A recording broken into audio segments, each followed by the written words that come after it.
Magkakaroon din ba ng deficit ngayong buwan? Hindi tayo maaaring umasa sa kanila at kailangan natin ng bagong pinagkukunan ng kita. Dapat ko ba itong iset up? Nang Paumanhin. Sandali lang po. Ano ito? oras para simulan pagsasanay. Hindi ko alam kaya huwag mo ipagkalat. So si Subaru Senpai ang gagawa ng pambungad? Anong klaseng lohika yan? Isang mahalagang sponsor.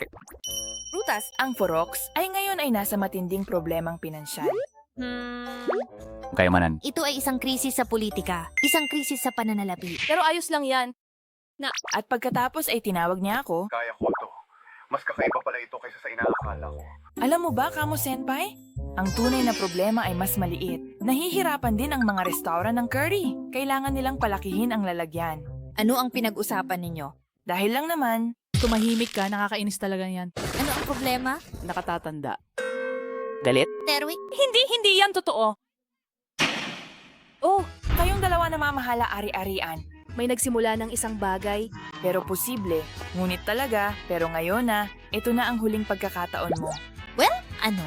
Kilala mo ba si Ran? Yung nasa lunchbox? Tama, napakamaalam mo, Aki Senpai. Kamakailan lamang, naging patok sa buong mundo ang mga bento lunch na makikita sa mga convenience store ng hapon at sa ilang bansang gumagawa ng langis, ang pagkain nito ay naging simbolo ng katayuan. May mga pagkakataong ganun. May kultura ng pagsusuot ng rosas bilang patunay na kinain mo na ito. Ang cute. Masarap yan. Sa kabilang banda, ang mga lunchbox mabilis ihatid ay mamahalin sa lugar. Sa Shein, Kung sibalan lang naman, bihira lang makuha. kaya naman ang balan na suot mo ngayon o ang dark balan ay sobrang init ngayong taglamig. Pero malamang mahal ito. 100 sheet set, 1 milyong yen. Napakarami. Huwag mag-alala, pwede mo ring ibenta ang balan ng paisa-isa sa Yoshimi ng Hololive. Mga senior lang naman. Bibili ako ng 10. Ano? Hindi lang balan ang natatanggap ng mga senior citizen. Tungkol sa, Ito ay isang pinagsamang tagumpay, gagawin ko ang aking makakaya. Wax. Destinasyon. Sabi ng estudyante. Hindi iyon ang guro. Suka. Kumusta ka naman, Senior Bal?